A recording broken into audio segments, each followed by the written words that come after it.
कि अगर आपको सम ऑफ वेक्टर्स बोल रखा है या रिजल्टेंट ऑफ वेक्टर्स बोल रखा है, बात है सेम, दो वेक्टर्स को ऐड करना है। ऐड करने में कॉम्यूटेटिव प्रॉपर्टी अप्लाई होती है। आप चेंज कर सकते हो पोजीशंस को, फर्क नहीं पड़ता, प्लस हो चाहे माइनस हो, रिस्पेक्टिव कोऑर्डिनेट्स एक दूसरे में प्लस या माइनस होते हैं। इक्वल वेक्टर्स का मतलब कि दोनों के respective coordinates will be equal. अगर एक कांस्टेंट स्केलर से मल्टीप्लाई हो रहा है एक वेक्टर, तो मतलब उसके सारे के सारे x y z direction ratios उस स्केलर से मल्टीप्लाई हो रहे होंगे, या हम कुछ कॉमन भी निकाल सकते हैं। अगर कोलिनियर वेक्टर्स गिवन है तो उसका क्या मतलब निकलता है? कोलिनियर वेक्टर्स का मतलब कि A is equals to lambda B vector, मतलब कि वो पैरेलल होना चाहिए, प्रोपोर्शनेट होना चाहिए, कि मतलब पूरे में से कुछ कॉमन आके वो दोनों इक्वल हो गए, या रिस्पेक्टिव कोऑर्डिनेट्स में मल्टीप्लाई होने वाली चीज़ सेम होनी चाहिए, या फिर दोनों के रिस्पेक्टिव कोऑर्डिनेट्स की रेशियो किसी एक चीज़ के बराबर होनी चाहिए। किसी भी वे में लिख सकते हैं, सब चीज़ का मतलब सेम। ठीक है, ये चीज़ थी हमारी लास्ट क्लास की। यहाँ तक किसी का कुछ डाउट हो तो बताओ।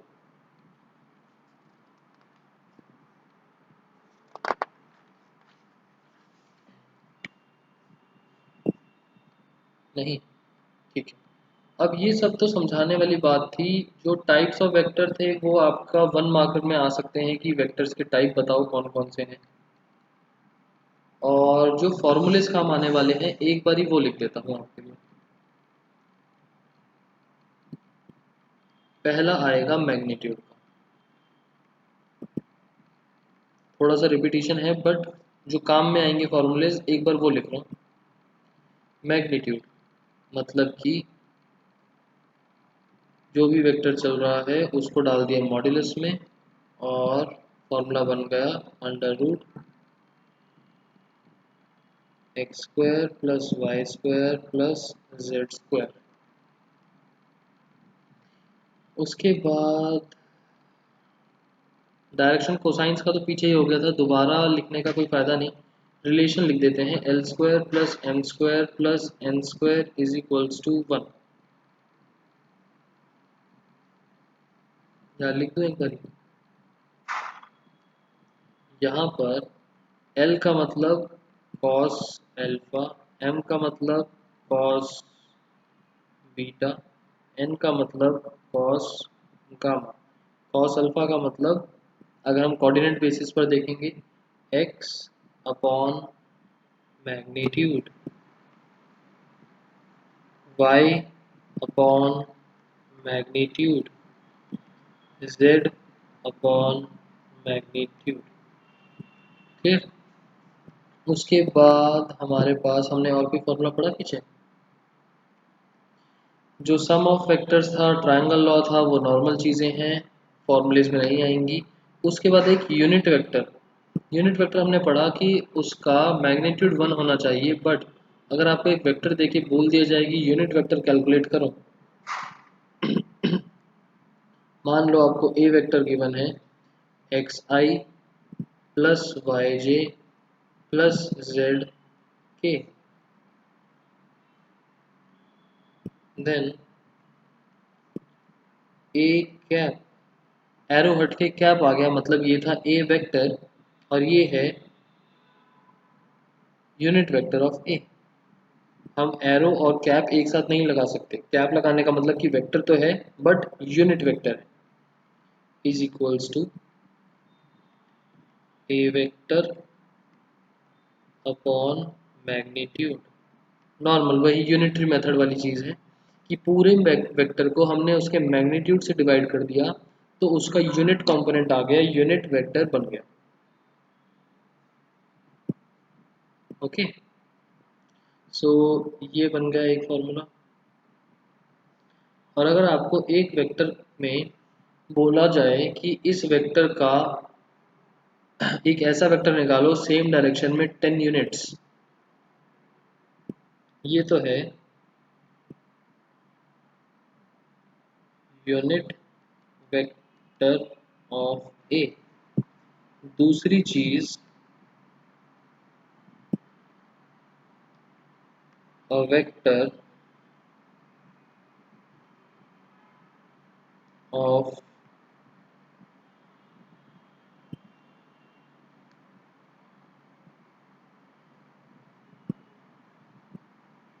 magnitude lambda units, मतलब कुछ भी यूनिट्स गिवन हो, 10 units, 15 units, in direction of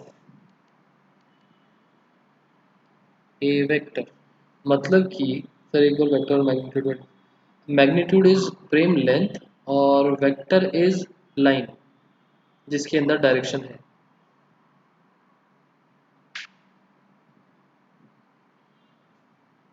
vector के अंदर लाइन और लेंथ और डायरेक्शन दोनों हैं, और मैग्नीट्यूड के अंदर सिर्फ लेंथ है।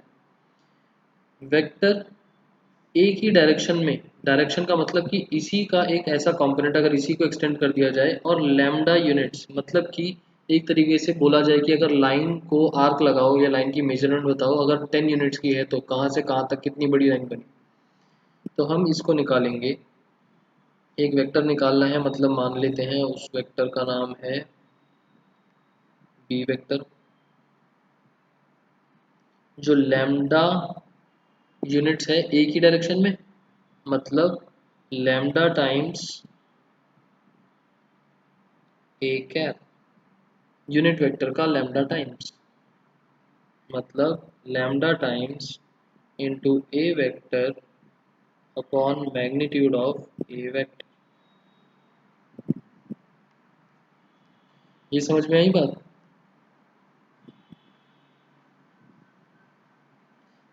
सॉर्ट ऑफ, अच्छा नहीं, यूनिटरी मेथड से रिलेट करता हूँ। 10 चॉकलेट 100 रुपये की, 10 को छोड़ो, 10 चॉकलेट 200 रुपये की, एक चॉकलेट कितने की, 20 रुपये की।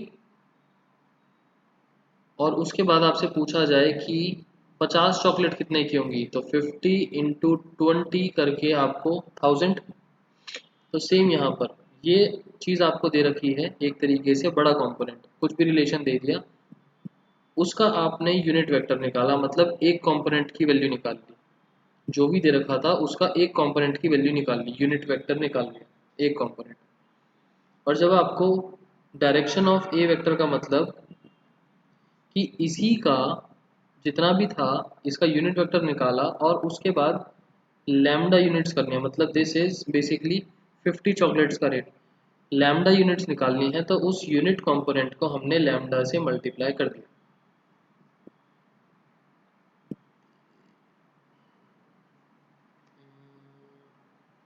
अगर मैं लाइन के हिसाब से बताऊं, मान लेते हैं ये है लाइन, एक बहुत लंबी लाइन, 20 सेंटीमीटर की लाइन है, ठीक है, हमें आर्क लगाना है, ये 20 सेंटीमीटर की लाइन है, हमें 10 सेंटीमीटर पे मार्क लगाना है। तो हमने पहले क्या करा, इसको डिवाइड करा 1 से, मतलब ये आ गया 1 कंपोनेंट, और अब इस 1 कंपोनेंट को हमने इंटू 10 करके एक आर्क लगा दिया।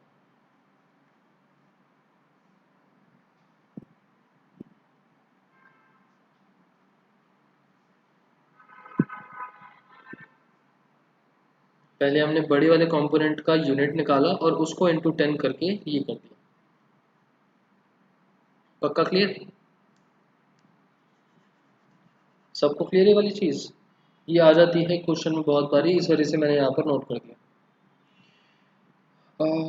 इसके बाद एक मेरे को आपको लिखवाना था section formula.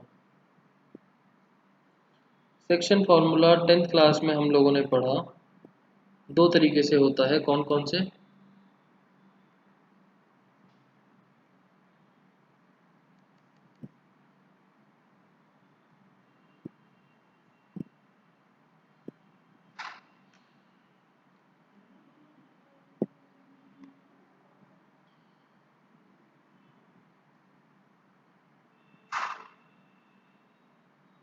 Point C divides A and B in ratio m/n, पहला case. Internally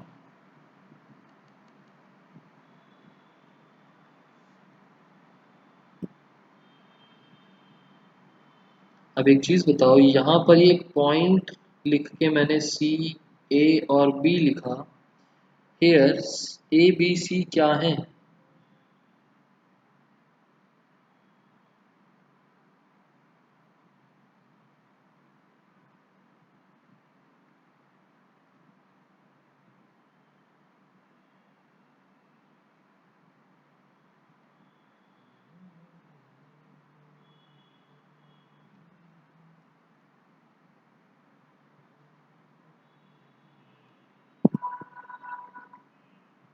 points on a line, coordinates.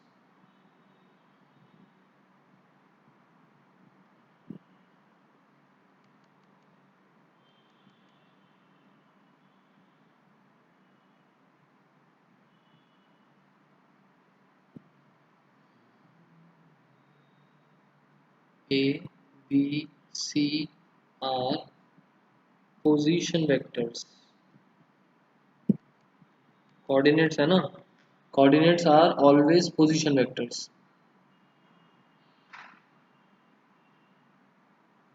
ठीक है, तो यहाँ से जो हम निकालने वाले हैं सी, ये वेक्टर निकलने वाला है, मतलब कि ओ सी वेक्टर। ये आपका बनेगा ओ सी वेक्टर, ये वाला बनेगा ओ ए वेक्टर, और ये वाला बनेगा ओ बी वेक्टर।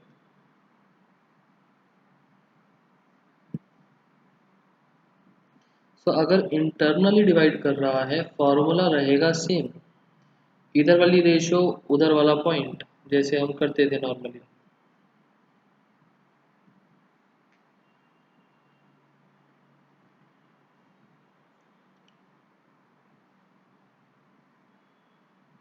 जैसे हम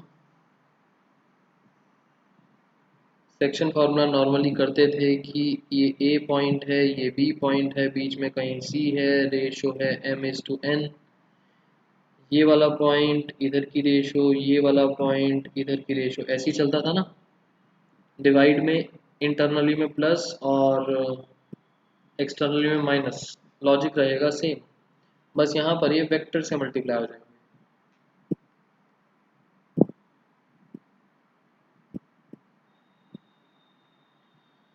और हमें मिलने भी वेक्टर ही वाला है, m into B vector plus n into A vector upon m plus n।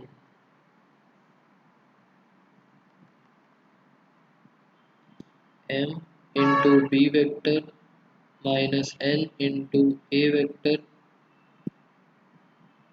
Upon m minus n।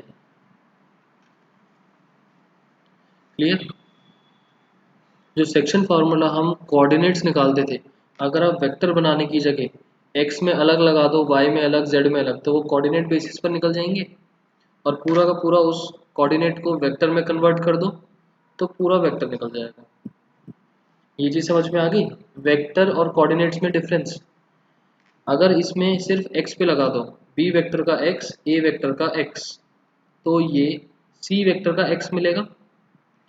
उसके बाद कॉमा लगा के दूसरा कोऑर्डिनेट निकलेगा, b वेक्टर का y, फिर n के साथ a वेक्टर का y अपॉन में m प्लस n, वो c वेक्टर का y कोऑर्डिनेट, और ऐसे ही z के साथ।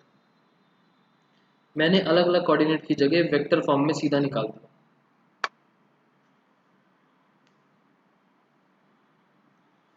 क्लियर है या नहीं?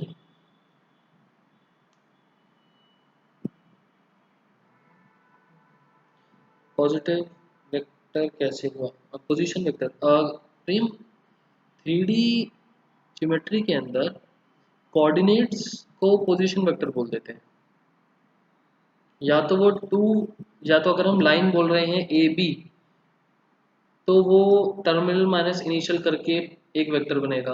अगर मैं सिंपल एक कोऑर्डिनेट के बारे में बात कर रहा हूँ, that means it is a position vector. वो ओरिजिन से रिलेट कर देते हैं उसको। कौन सा कोऑर्डिनेट लिखेंगे? अच्छा, इसका जब क्वेश्चन आएगा तब समझा दूंगा।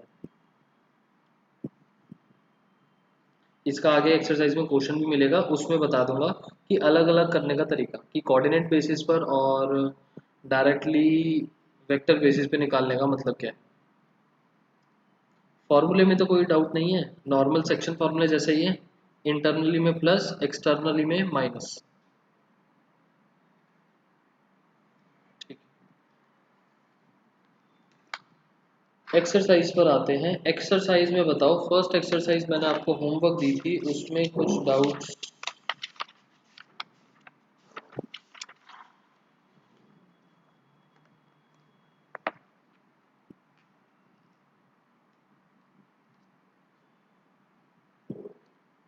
कोई भी डाउट नहीं?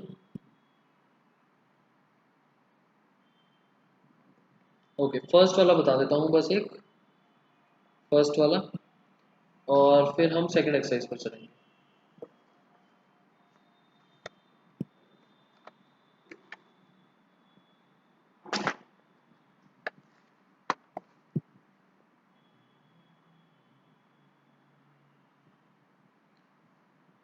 Answer number 1, exercise 10.1।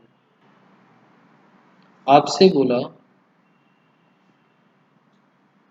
रिप्रेजेंट करो ग्राफिकली डिस्प्लेसमेंट ऑफ 40 किलोमीटर, मतलब डिस्टेंस ट्रेवल हुआ 40 किलोमीटर का, डिस्प्लेसमेंट है मतलब सिर्फ इनिशियल और टर्मिनल के बारे में बात हो रही है, किस रूट से गया बात नहीं हो रही।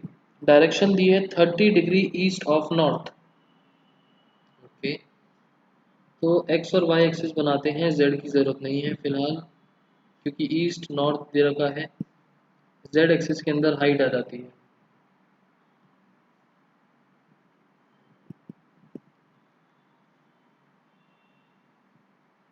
तो मान लेते हैं हमने यहाँ से चलना स्टार्ट करा। आवाज़ क्रैक हो रही है।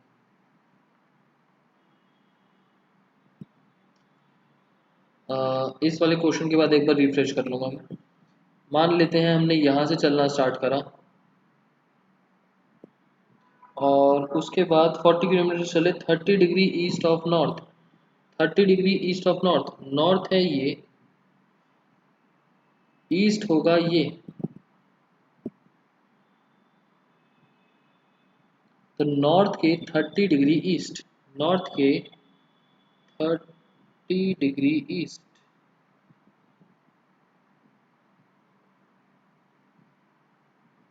इस डायरेक्शन में हमने चलना स्टार्ट करा, और 40 किलोमीटर चले, मतलब मान लेते हैं यहाँ तक। तो ओ ए इज इक्वल्स टू 40 किलोमीटर्स। देखा, मैंने वेक्टर नहीं लगाया, ओ ए मतलब लेंथ। ओके,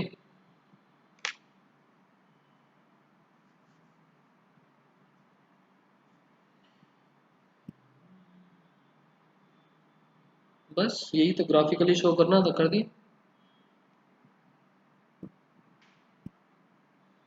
मेजर कैसे करोगे तान्या? स्केल से 40 किलोमीटर लंबी लाइन तो बना नहीं सकते, एंगल को मेजर नहीं करना,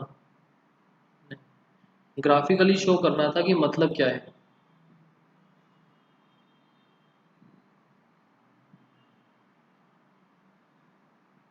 इस चैप्टर में अगर हम कोई थोड़े बहुत ग्राफ्स बनाते भी हैं या फिगर्स बनाते भी हैं, सिर्फ प्रेजेंटेशन पर्पज से कि चीज़ समझ में आ जाए हो क्या रहा है।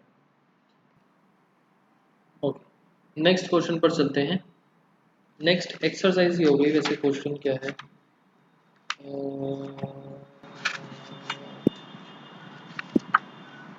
नेक्स्ट एक्सरसाइज, बुक्स है ना सबके पास यहाँ पर?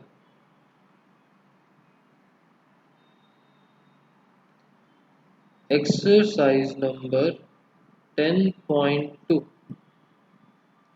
Answer number 1।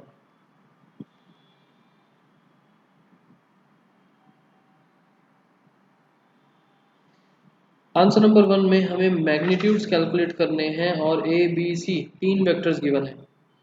किसका वेक्टर, किसका मैग्नीट्यूड कैलकुलेट करो बताओ? ए बी सी, किसका मैग्नीट्यूड करो? सी। सी वेक्टर हमको गिवन है 1/√3i plus 1/√3j minus 1/√3k. So these are x, y and z. Magnitude of C vector is equals to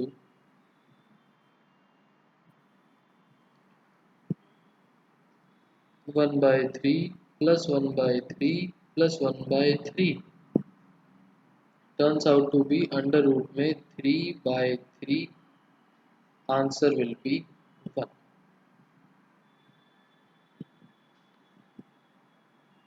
मतलब it is a unit vector. C is a unit vector. Minus हो नहीं सकता क्योंकि length है, minus नहीं हो सकता.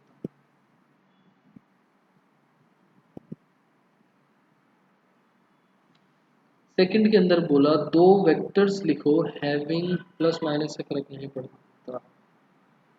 सोनाक्षी यहाँ का प्लस माइनस या एंड का प्लस माइनस, मतलब यहाँ से मेरा मतलब था ये वाला प्लस माइनस कह रहे हो.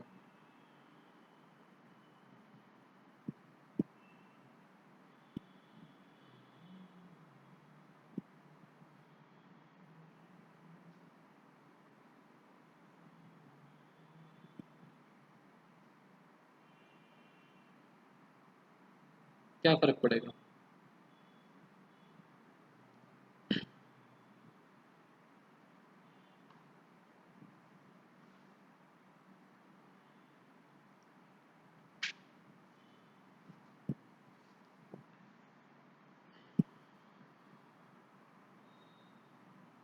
सेकंड, दो डिफरेंट वेक्टर्स लिखने हैं having same magnitude. Magnitude same होना चाहिए दो डिफरेंट वेक्टर्स. तो इसी का एग्जांपल ले लो. अगर यहाँ पर माइनस है, नेक्स्ट केस में इसको भी माइनस का कर दो या फिर प्लस माइनस चेंज कर दो, मैग्नीट्यूड 1 ही रहेगा क्योंकि स्क्वेयरिंग करके हमेशा यही बनेगा, प्लस हो माइनस हो. यहाँ के प्लस माइनस चेंज कर दो. सो डिफरेंट वेक्टर्स बनाने हो सेम मैग्नीट्यूड के साथ, कोई भी एक वेक्टर लिखो और उसमें प्लस माइनस चेंज कर दो. क्लियर? थर्ड, दो वेक्टर्स लिखने हैं having same direction. Direction same होनी चाहिए. डायरेक्शन सेम होने का मतलब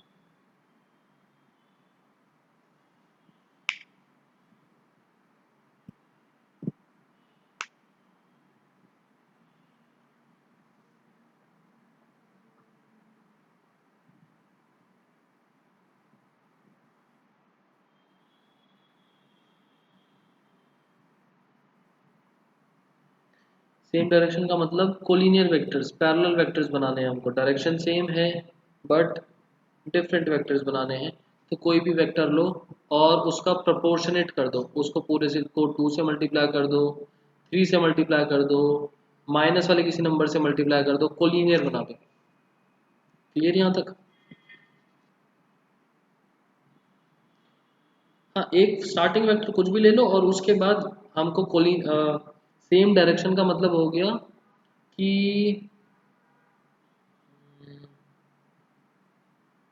बेसिकली कोलिनियर बनाना है, तो कोलिनियर बना दो उसको सेम डायरेक्शन में. सेम डायरेक्शन का वैसे मतलब हो गया डायरेक्शन कोसाइन सेम रहने चाहिए, L M N.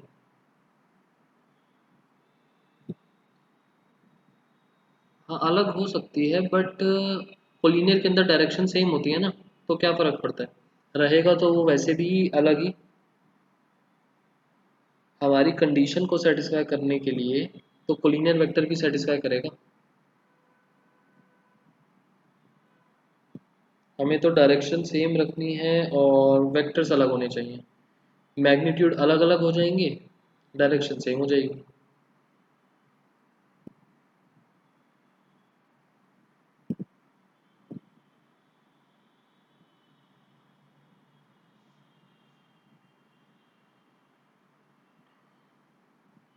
Answer number fourth, x और वाई की वैल्यू निकालनी है. सेकंड और थर्ड सबको क्लियर है ना?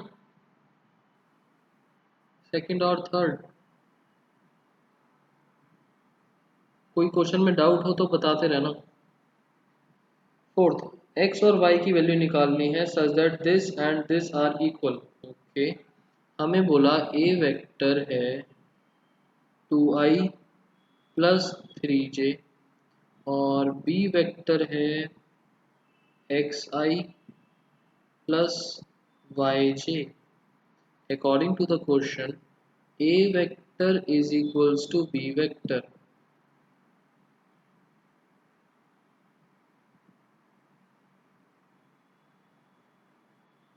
अभी मैं बताता हूँ डायरेक्शन कैसे निकालते हैं।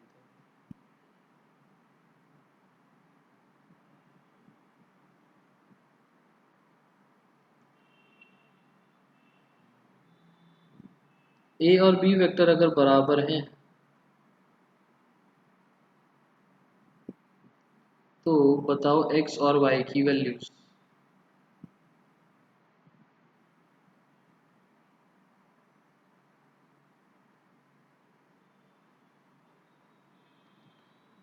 To and three respective values will be same. Answer number fifth. Scalar and vector components find out करो of the vector initial point ये terminal point ये। अच्छा, यहाँ पर आपको ये वाला पॉइंट क्लियर हो जाएगा। आंसर नंबर 5, हमें scalar and vector components find out करने हैं। किसके?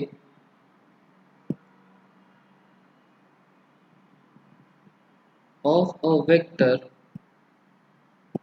और इस वेक्टर में इनिशियल पॉइंट है 2,1 एंड टर्मिनल पॉइंट है -5,7। ठीक है, अब ये वेक्टर में इनिशियल पॉइंट और टर्मिनल पॉइंट देखा है, मतलब पोजीशन वेक्टर्स, ये इंडिविजुअली पोजीशन वेक्टर्स हैं बट इनको मिला के एक वेक्टर बनेगा, और उस वेक्टर को हमको स्केलर और वेक्टर कंपोनेंट्स फाइंड आउट करने हैं। तो इस पॉइंट को मान लो मैंने ए नाम दे दिया और इस पॉइंट को मैंने बी नाम दे दिया।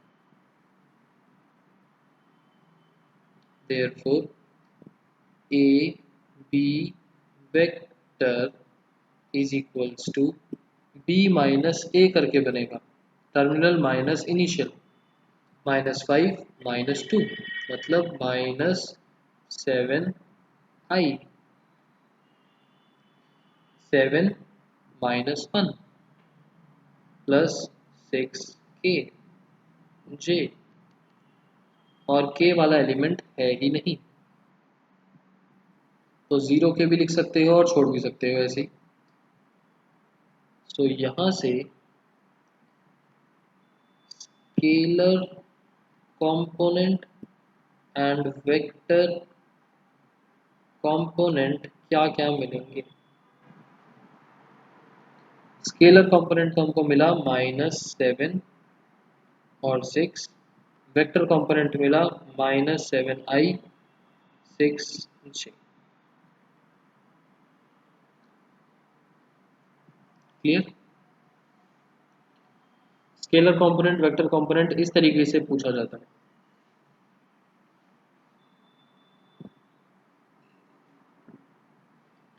सिक्स्थ क्वेश्चन आप लोगों के लिए होमवर्क। सिक्स्थ में क्या है? Find the sum of the vectors. Sum करना है वेक्टर्स का। a plus B plus C.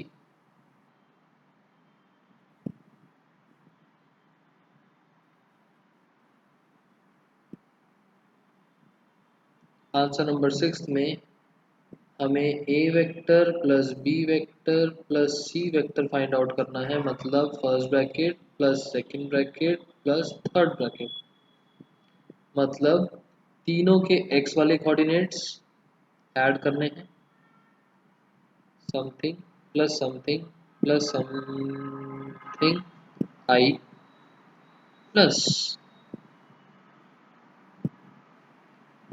Something plus something plus something y, तीनों के y कोऑर्डिनेट्स का add plus Z1 plus Z2 plus Z3 के। तो कितना बनेगा? तीनों के x ऐड करेंगे तो जल्दी से बताओ, तीनों के x को ऐड करा तो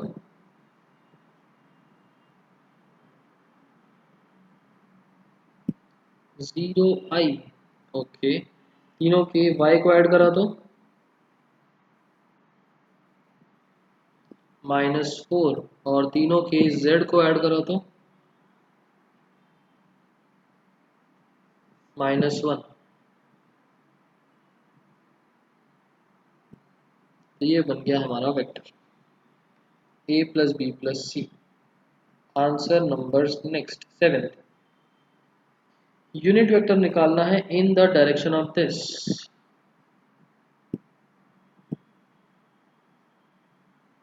अब अभिनव जो आप पूछ रहे थे डायरेक्शन वाली चीज, देखो आई हटाना चाहो तो हटा दो, नेक्स्ट स्टेप में फर्क नहीं पड़ता। लिख दो, स्टैंडर्ड फॉर्म हो गई, ना लिखो तो भी चलेगा। ये सारे क्वेश्चंस आपके एक आधा नंबर में आते हैं, तो इतना मैटर नहीं करता कुछ भी।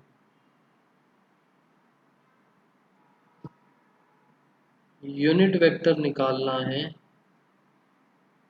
इन direction of a vector is equals to I plus j plus 2k। अब इन दिस डायरेक्शन है, मतलब कि इसी को अगर मैं आगे बढ़ा दूं, इसी को आगे बढ़ा दूं, तो या तो इससे बड़ा वेक्टर बन जाए या इससे छोटा वेक्टर बन जाए। मतलब कि अगर एक लाइन चल रही है मेरी, एक वेक्टर चल रहा है इस तरीके से,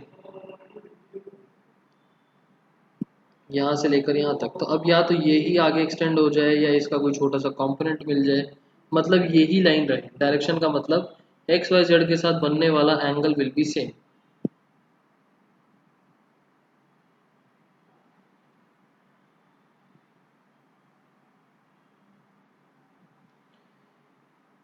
प्रेम, देखो आप लोग मेरे से हर बार पूछते हो कि ये चैप्टर कितने का है, वो चैप्टर कितने मार्क्स का है।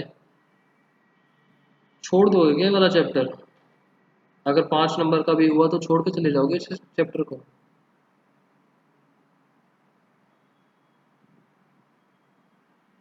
बड़े क्वेश्चन नहीं बनते, मैक्सिमम 4 नंबर का क्वेश्चन बनेगा अगर बनेगा तो।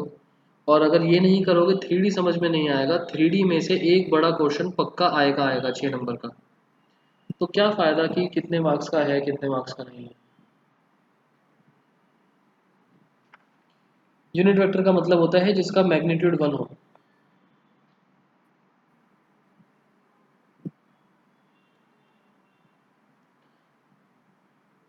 तो इन दिस डायरेक्शन का मतलब, जो ऊपर हमको एग्जाम्पल भी निकालना था, तो जो हमने वेक्टर लिया उसी को किसी चीज़ से मल्टीप्लाई डिवाइड कर दो जिससे उसका मैग्नीट्यूड कम ज़्यादा हो जाए।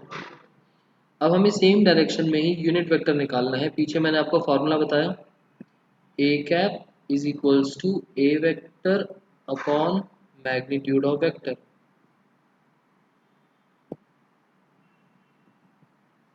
आई plus J plus 2k upon magnitude का मतलब √1 प्लस 1 प्लस 4 √6। तो ये बन जाएगा 1/√6 आई, 1/√6 जे प्लस 2/√6 के। रैशनलाइजिंग इस चैप्टर में भी इम्पॉर्टेंट नहीं है, जैसे आपका और कौन सा चैप्टर था, ट्रिग्नोमेट्री में ज़्यादा इंपॉर्टेंट नहीं होती। इसी तरीके से यहाँ पर भी कोई खास इंपॉर्टेंस नहीं है रैशनलाइज करने की, ऐसे भी छोड़ सकते हो और 1/√6 बाहर अल्टीमेट कॉमन लेके भी बना सकते हो, वो आपकी मर्जी है। मैग्नीट्यूड में माइनस वैल्यू इग्नोर करनी है। हाँ, magnitudes are always greater than equals to zero. वैसे तो ग्रेटर देन लिखो ज़्यादा अच्छा है, इज इक्वल्स टू का तो मतलब ही नहीं बचा, जीरो वेक्टर बन जाएगा। बट जीरो वेक्टर भी कंसेप्ट होता है तो इज इक्वल्स टू लगा दिया। आप किसी चीज़ की लेंथ को माइनस में कैसे बोलोगे? कि एक लाइन है -2 सेंटीमीटर की, और अगर इसी क्वेश्चन में होता कि ए वेक्टर की डायरेक्शन में एक वेक्टर बनाओ जिसका मैग्नीट्यूड 10 यूनिट्स हो, तो यूनिट वेक्टर को 10 से मल्टीप्लाई कर देते, पूरे यूनिट वेक्टर को multiply by 10, 10 by root 6, 10 by root 6, 20 by root 6। Clear?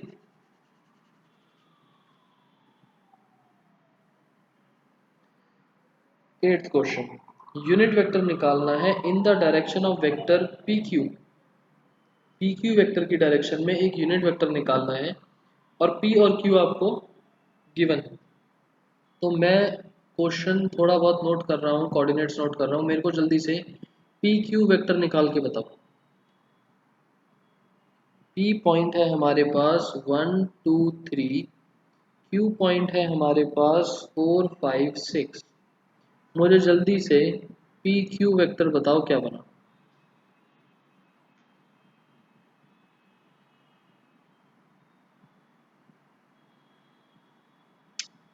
Okay, Tanya का आंसर सही है।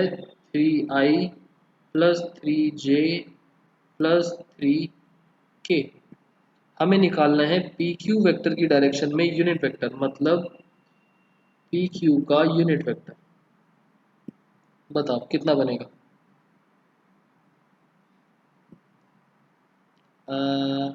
आयुष, आई के आगे वेक्टर लगाने की जरूरत नहीं है। वेक्टर ये इस पूरे को वेक्टर बोलते हैं, इस पूरे को आई जे के कंपोनेंट्स मिलाने के बाद वो पूरा वेक्टर बनता है।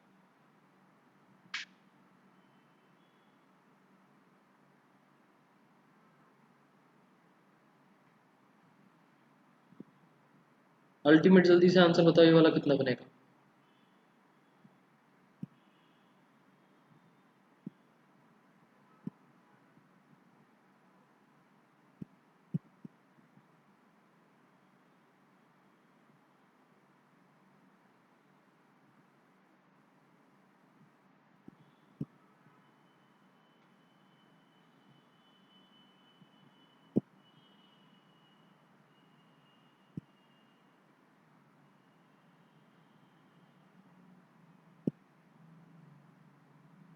सही लिखा या नहीं लिखा।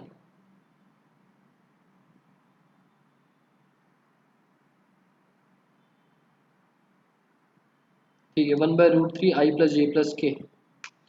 अब मल्टीप्लाई भी कर सकते हो जैसे ऊपर वाले क्वेश्चन में करा था, एंड कॉमन निकाल के भी लिख सकते हो, वो मर्जी है।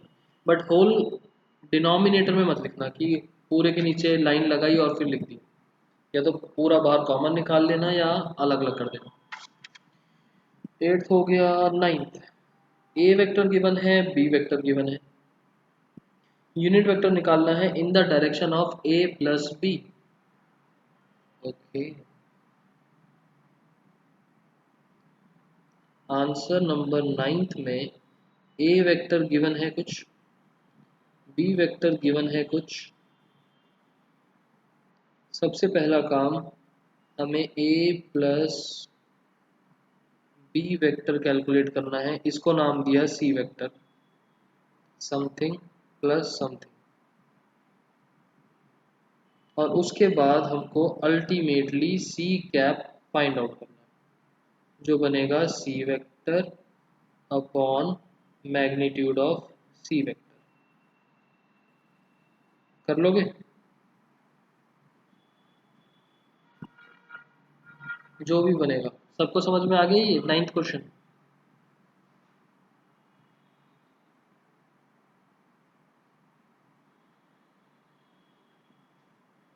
ब्रैकेट्स में क्या आएगा। प्रेम, ए और बी वेक्टर गिवन है, यहाँ पर ए आएगा, यहाँ पर बी आएगा, दोनों के रिस्पेक्टिव कोऑर्डिनेट्स ऐड होके सी वेक्टर बनेगा और फिर सी कैप निकालेंगे।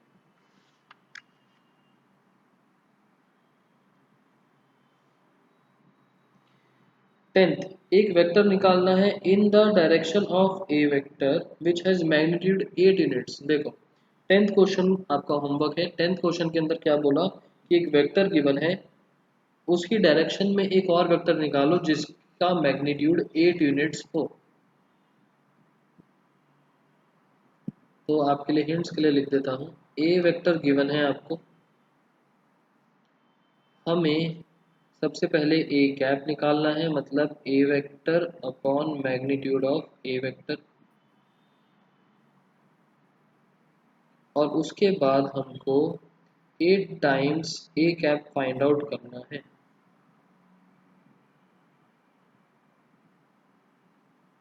मतलब कि 8 into A vector upon magnitude of A vector. Tenth clear? इन चीज़ों का मतलब होता है कि इसी की डायरेक्शन में, ए वेक्टर की डायरेक्शन में ही सारा काम कर रहे हैं। उसी लाइन को एक्सटेंड करके या फिर थोड़ा सा कम करके हम एक और वेक्टर बना रहे हैं। 11th, शो करना है that vectors A and B are collinear. Okay, 11th करते हैं। 11th आया थोड़ा सा अलग इतनी देर बाद। ए वेक्टर है हमारे पास 2i minus 3j plus 4k। ए वेक्टर और बी वेक्टर मैं लेट कर रहा हूँ, बुक में तो नहीं गिवन, बस वेक्टर्स लिखे हुए थे। Minus 4i plus 6j minus 8k। अब हमारे पास दो रास्ते हैं, या तो इन दोनों के बीच में रिलेशन दिखा दूं मैं, या तो मैं बोल दूं कि ए वेक्टर बराबर है माइनस 2 टाइम्स, नहीं sorry, 2 times A vector, minus 2 times A vector बराबर है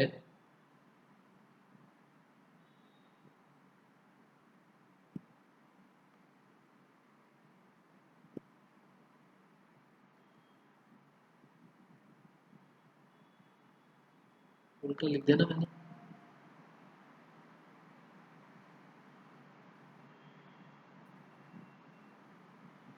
बी वेक्टर के। तो ये -2 जो है ये हो गया हमारा एक तरीके से लैम्डा। इसका मतलब क्या निकला? A and B are collinear. दूसरा तरीका करने का, 2 अपॉन -4 -3/6 4/-8 सारा कुछ -1/2 के बराबर। यहाँ पर हमारा लैम्डा बना ये, मतलब ये भी कोलिनियर है। किसी भी तरीके से लिख सकते हैं, दोनों में से कुछ भी शो कर सकते हो, इकट्ठा शो मत करना। x1/x2 निकालो, फिर y1/y2 निकालेंगे, फिर z1/z2 निकालेंगे, तीनों की रेशो सेम आ रही होगी, फिर हम अल्टीमेटली ये लाइन लिख देंगे कि तीनों की रेशो सेम है, that means A and B vectors are collinear.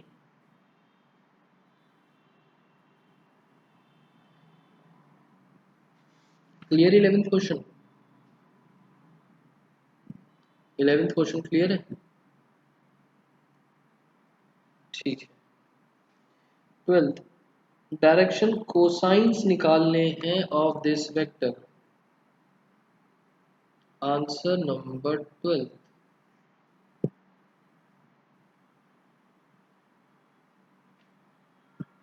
Vector है हमारे पास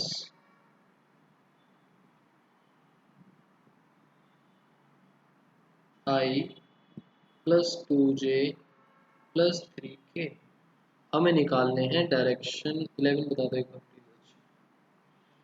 11th में अभिनव कोलिनियर शो करना था। कोलिनियर का मतलब या तो आप डायरेक्ट ये रिलेशन दिखा दो कि ए वेक्टर को अगर मैं -2 से मल्टीप्लाई कर दूं तो बी वेक्टर बन जाएगा।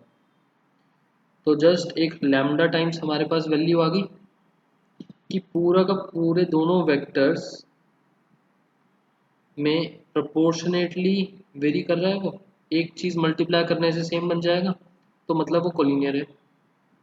या फिर उसके रिस्पेक्टिव कोऑर्डिनेट्स को डिवाइड करने पर रेशो सेम मिल रही है। तो x1/x2 अलग सॉल्व करा, y1/y2 अलग निकाला, z1/z2 अलग निकाला, तीनों वैल्यूज निकालने के बाद we got to know that ratios are same -1/2, तो हम बोलेंगे that A and B are collinear. Answer number 12।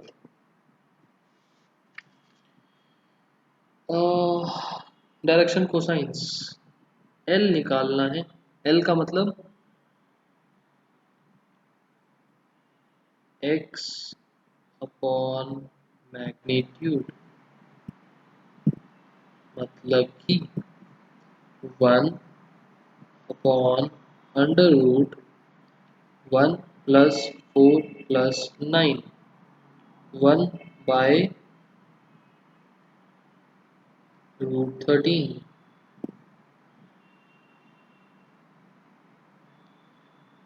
m y upon magnitude n z upon magnitude, तो ये बन जाएगा 2/√13 और ये बन जाएगा 3/√13। क्लियर? 14, अच्छा 14 है, sorry.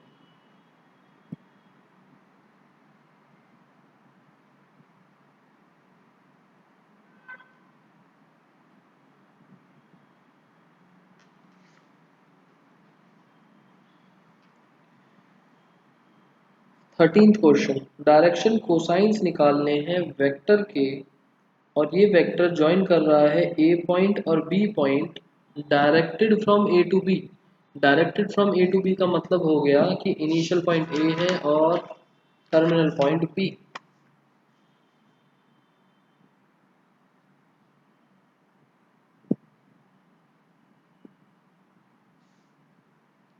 Answer number 13।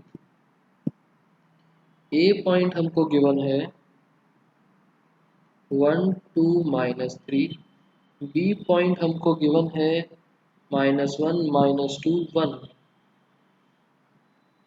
Vector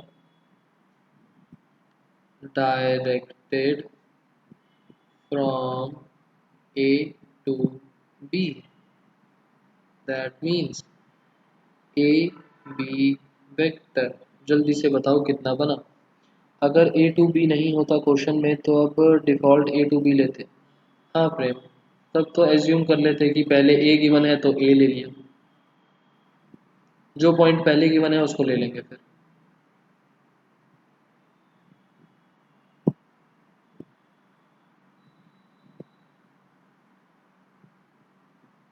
A B vector आप लोग बताओ।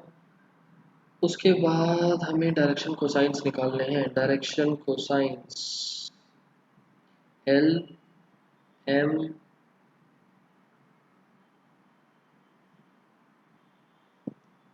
एन के -2 -4 और +4 बोला आप लोगों ने। -2 -4 and +4। This is x, this is y, this is z। L की वैल्यू कितनी बनेगी?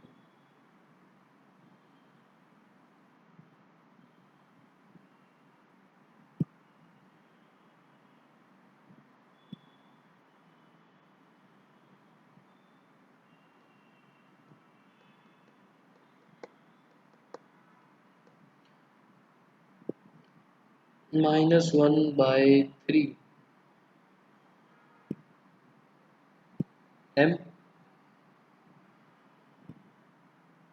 -2/3 और n बनेगा +2/3। क्लियर?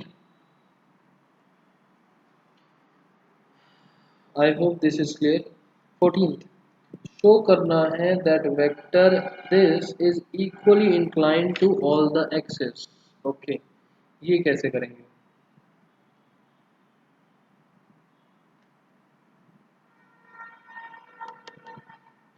ए वेक्टर है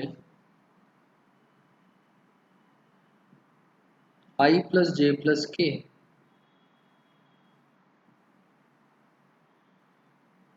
हमें शो करना है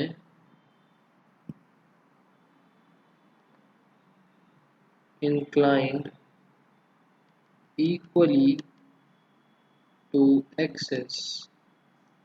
इक्वली इंक्लाइंड होने का मतलब है कि जो एंगल्स बन रहे होंगे अल्फा बीटा गामा वो बराबर होने चाहिए। हमें अल्फा बीटा गामा बराबर करने हैं। अल्फा बीटा गामा की वैल्यूज कहाँ से आती हैं? एल एम एन से। एल को बोलते हैं कॉस अल्फा, एम को बोलते हैं कॉस बीटा, एन को बोलते हैं कॉस गामा। तो अगर एल एम एन की वैल्यूज बराबर हैं तो cos alpha cos beta cos gamma की वैल्यूज बराबर, और जब cos alpha cos beta cos gamma की वैल्यूज बराबर तो कॉस को हटा देंगे तो एंगल्स भी बराबर। एल को देखा जाए तो एल बनेगा 1/√3, एम को देखा जाए बनेगा 1/√3, एन को देखा जाए बनेगा 1/√3। These are direction cosines. L का मतलब होता है cos alpha, this is cos beta, this is cos gamma. Cos alpha 1/√3, cos beta 1/√3, cos gamma 1/√3। यहाँ से हमको क्या समझ में आया? Cos alpha is equals to cos beta is equals to cos gamma. हमसे एंगल्स की वैल्यू नहीं पूछी, ध्यान रखना। फालतू में एंगल्स निकालने के चक्कर में मत पड़ना, क्योंकि आपको पता है कि एंगल्स ज़्यादा भी बन सकते हैं, 360 से ज़्यादा कुछ भी जा सकते हैं। तो एंगल्स के बेसिस पर मत जाना, हमें जस्ट ये इक्वल शो करने हैं। तो अगर कॉस की वैल्यूज बराबर हैं, therefore alpha is equals to beta is equals to gamma. Hence proved. Clear? और एंगल्स निकालने होते तो 1/√3 के हिसाब से कॉस में सोच लो एंगल कौन सा होता है।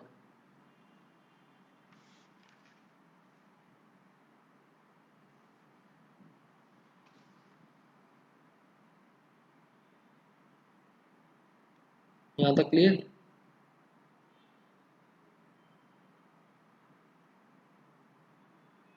Okay, next answer number 15। हमने जो करा था सेक्शन फॉर्मूला, देखो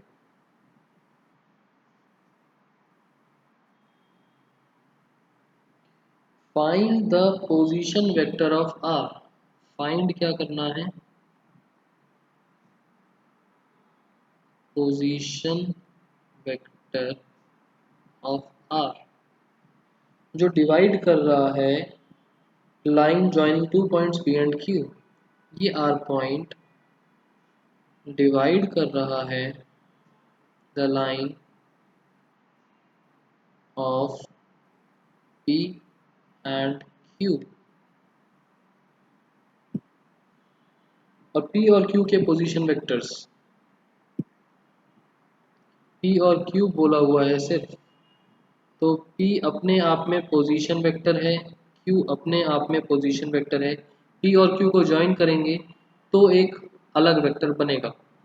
P के कोऑर्डिनेट्स, अगर पोजीशन वेक्टर गिवन है तो देखो लिखने का तरीका, P के OP वेक्टर बन सकता है आपका I plus 2J minus K, और OQ वेक्टर बन जाएगा -I plus J plus K। हमें ये जो है OR वेक्टर कैलकुलेट करना है।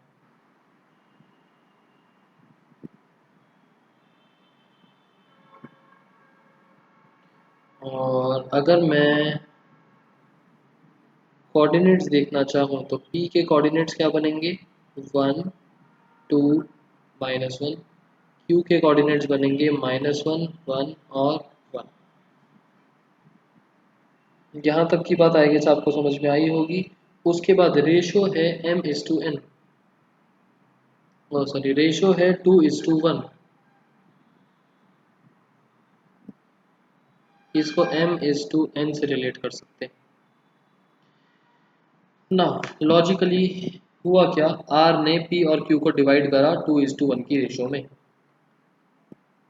नॉर्मली p और q को r ने डिवाइड करा 2:1 की रेशो में। तो हिसाब किताब क्या बोलता है कि 2 जो है वो मल्टीप्लाई होगा q के कोऑर्डिनेट से, और 1 जो है वो मल्टीप्लाई होगा p के कोऑर्डिनेट से, और डिवाइड में रेशियोज का ऐड या रेशियोज का सब्ट्रैक्ट। ठीक है, नॉर्मल सेक्शन फार्मूला इस तरीके से वर्क करता है। बट यहाँ पोजीशन वेक्टर्स वगैरह चल रहे हैं, तो हमारे लिखने का तरीका क्या हुआ। पहला तरीका, अगर मैं सीधा पोजीशन वेक्टर निकालना चाहता हूँ तो मैंने ओ आर वेक्टर को बोला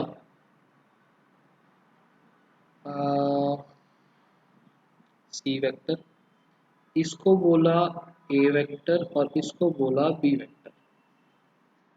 ठीक है, सी वेक्टर ने डिवाइड करा सी वेक्टर ने डिवाइड करा ए वेक्टर और बी वेक्टर को in the ratio 2:1 internally and externally. पहले हम इंटरनली लेके चल रहे हैं।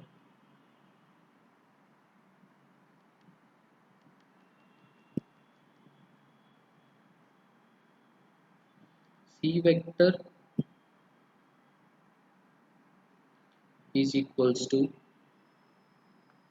m times B vector plus n times A vector upon m plus n।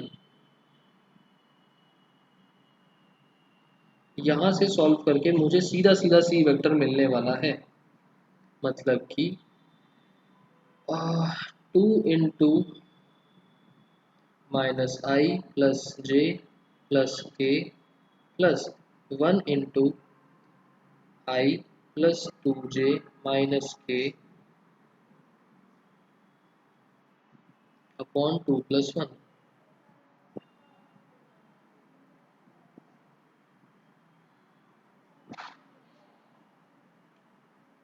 कितना बन गया ये, -2 + 1, -2 + 1 is -1, -1/3, -1/3i, 2 + 2 4 plus 4/3j, 2 - 1 1/3k। तो अल्टीमेटली ये बना सी वेक्टर। सी वेक्टर का मतलब O R vector. Therefore coordinates of R अगर मैं देखना चाहूँ तो क्या बनेंगे, -1/3, 4/3, 1/3। ये सारे आंसर्स आई जे के की फॉर्म में ही आते हैं। अभिनव, अगर कोऑर्डिनेट्स हैं तो आई जे के हट जाएंगे, बट अगर वेक्टर्स हैं तो आई जे के लग जाएंगे। आपसे पूछा था क्वेश्चन के अंदर पोजीशन वेक्टर निकालना है आर का, पोजीशन वेक्टर वेक्टर की फॉर्म में। आपका आंसर तो बनेगा ये, पोजीशन वेक्टर निकालना था।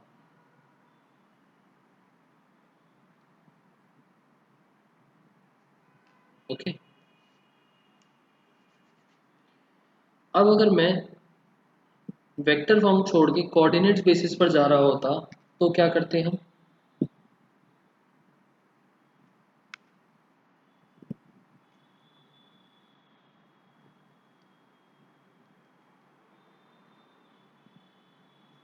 लिख के दिखा रहा हूँ कि आपको छोटी क्लासेस वाला सेक्शन फार्मूला ऐसा ना लगे कि कुछ अलग था।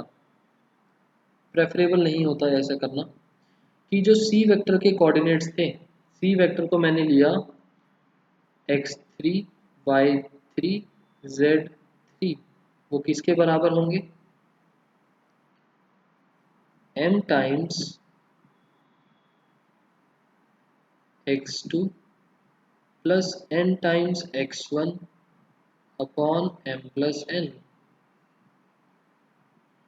Comma m times y2 plus n times y1 upon m plus n, m z2 plus n z1 upon m plus n। Answer same ही आ जाएगा यहाँ से भी। इस पर करके देख लेते हैं। 2 इंटू एक्स टू हमारे पास है 2 into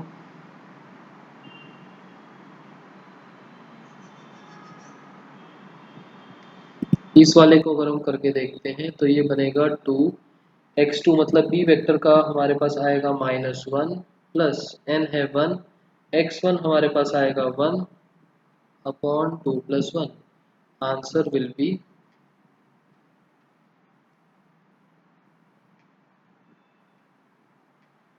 -1 plus -2 plus 1 -1/3। Coordinate is same. अब यहाँ पर आंसर हमारे पास कोऑर्डिनेट्स की बेसिस पर आएगा और फिर हमको उसको वेक्टर फॉर्म में कन्वर्ट करना पड़ेगा। क्लियर? पीछे भी मैं आपको यही समझा रहा था कि पीछे भी जो मैंने लिखा था यहाँ पर भी मैं सेम चीज समझाना चाह रहा था आप लोगों को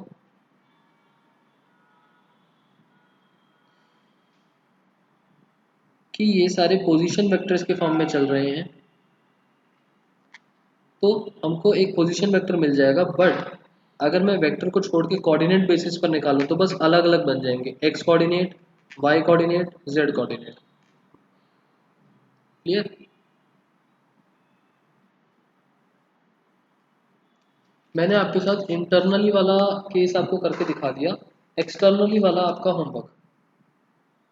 एक्सटर्नली वाले में बस यहाँ पर माइनस का सिंबल आ जाएगा और यहाँ पर माइनस का सिंबल आ जाएगा, बाकी सारा सेम।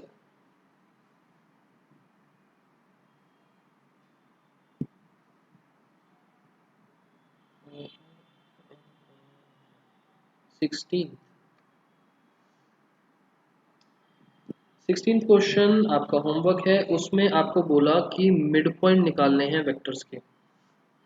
एक बार बुक में से दिखा देता हूँ।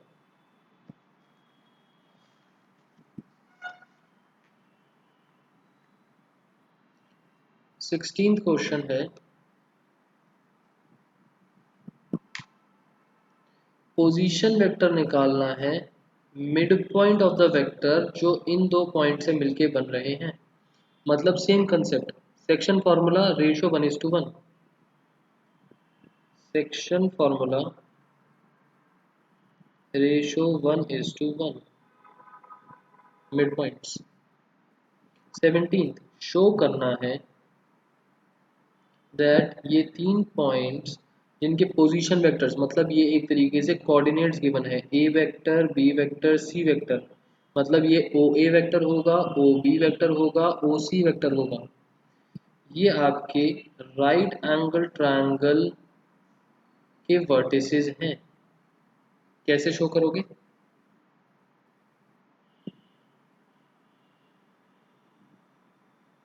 Pythagoras theorem.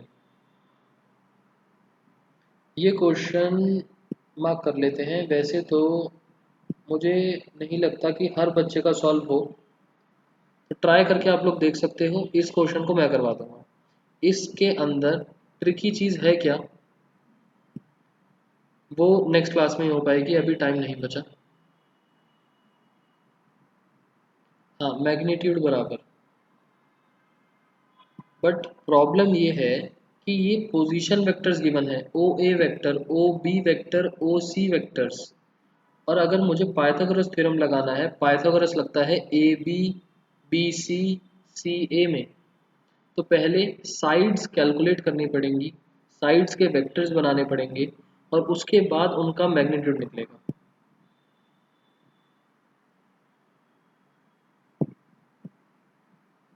डिफरेंस समझ में आया? पोजीशन वेक्टर्स गिवन है, हमें पहले साइड्स के वेक्टर बनाने पड़ेंगे और उसके बाद उनका मैग्नीट्यूड निकलेगा।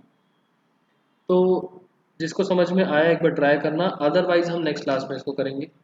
18th क्वेश्चन में से बताओ कौन सा ट्रू नहीं है, नॉट ट्रू। डायरेक्शन देखो, ये कोइनिशियल वेक्टर्स, ये इस डायरेक्शन में गया है, फिर बी सी इस डायरेक्शन में गया है और ए सी इस डायरेक्शन में गया हुआ है। कौन सा सही नहीं है? सबने बोला C. A B plus B C, A B plus B C is equals to A C होना चाहिए था, और इस साइड पर आके माइनस ए सी होना चाहिए था, तो ये वाला नॉट ट्रू है।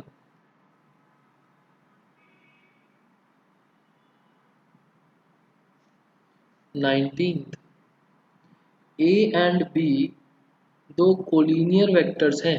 कोलिनियर का मतलब पैरेलल है, मैग्नीट्यूड अलग हो सकता है, डायरेक्शन अलग हो सकती है, तो कौन सी स्टेटमेंट इनकरेक्ट बनेगी?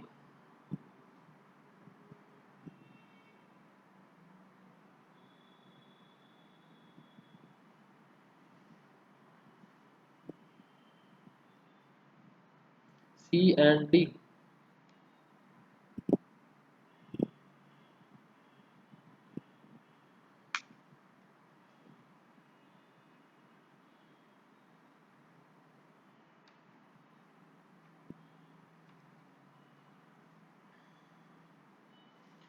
आयुष, जब तक क्वेश्चन में ना बोला हो कि एक से ज़्यादा ऑप्शंस आप सिलेक्ट कर सकते हो तब तक नहीं करने।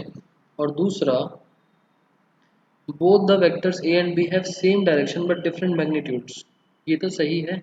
डायरेक्शन सेम हो और मैग्नीट्यूड डिफरेंट हो, कोलिनियर नहीं हो सकते।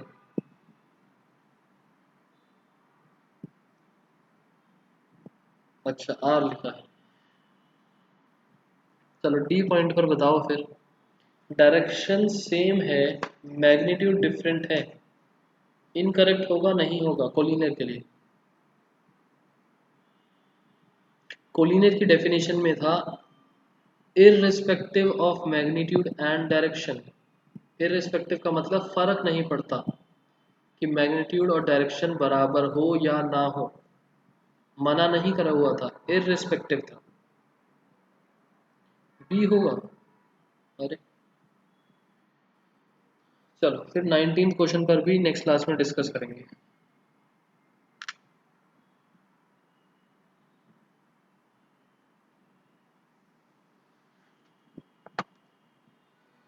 आप लोगों के लिए होमवर्क मेंशन कर रहा हूँ, होमवर्क हो जाएगा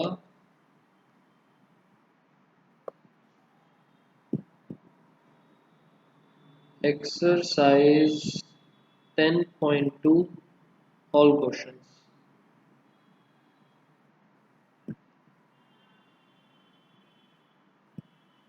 ओके।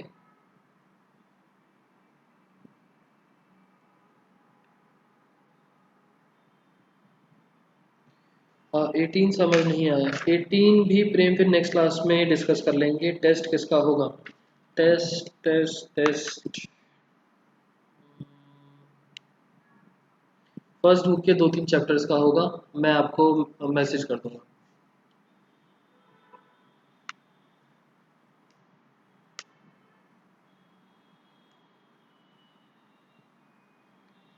या पूरी फर्स्ट बुक का ले लूँ?